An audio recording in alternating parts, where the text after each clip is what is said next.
Welcome back to Couch Talk, everybody. I just got done watching the new and final trailer for Aquaman, and oh my god, that soundtrack. Now, before I get into that, I want to talk about this trailer being the final trailer. Usually you get 3 trailers for these big blockbuster movies. The first trailer is usually kind of intimate and tells a little bit about the story and not a whole lot about the action.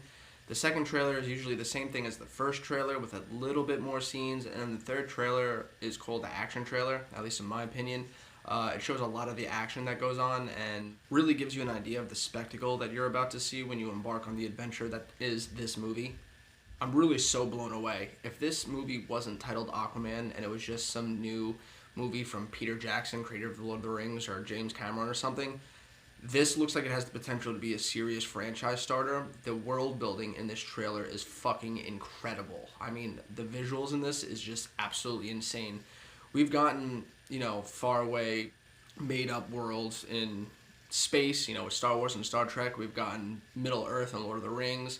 We did get a little bit of an underwater world in Star Wars The Phantom Menace, but the movie kind of sucks. This is really the first big blockbuster movie taking place completely underwater, and it looks so gorgeous. A lot of people keep relating it to Wakanda, and I could see the similarities, but I think Atlantis is very much its own thing, and honestly, I'm just so blown away by how amazing and stunning this trailer looks. The action looks great. It looks top notch. James Wan is really good at directing action scenes. We've all seen that in the Fast and Furious movie he directed. He is no stranger to big, epic battles and scope. I mean, yeah, he usually does horror movies, but he has proven that he can also handle a big action franchise. And this whole movie is just like a testament to how good James Wan is, because let's be real, Aquaman was always made fun of as the guy that talks to fish. No one thought he was cool.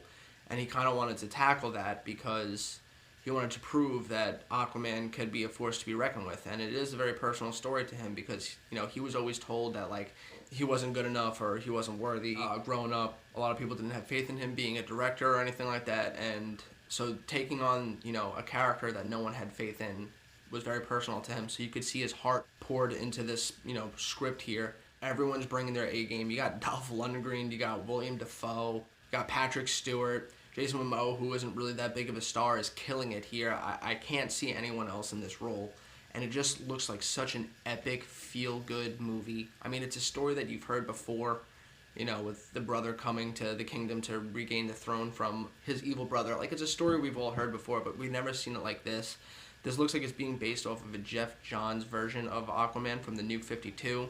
You see that big-ass creature at the end of this trailer that was from directly the comic that Jeff Johns wrote about this. I don't remember what it was called, but it looks so comic book accurate, and I'm really hoping this movie sets the path straight for Warner Brothers and puts them on the right track, because I'm afraid not a lot of people are going to see it because they have a bad taste in their mouth from Zack Snyder's previous movies, but God, this movie deserves to be seen. I hope it has a massive, massive, massive box office opening. I hope it blows the roof off and makes so many new possibilities for, Warner Brothers, because as much my favorite superhero is Batman, so I want to see Matt Reeves' Batman come to the big screen already, but I also want to see what DC could do with all of their, not well-known heroes, like Shazam. I'm really excited about, and there's just an endless amount of heroes that they could bring to the big screen that nobody knows about that are just so rich and so cool.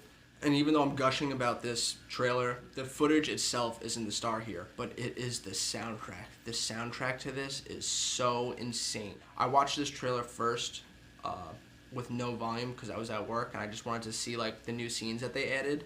And I thought it looked really good, don't get me wrong, but when I got home, I put it on the YouTube on my Xbox and watched it on my big screen. And with that music, I was literally shaking. I was so blown away by how cool it sounds. I hope that is his new theme song, because it is the best theme song for a superhero that I've ever heard.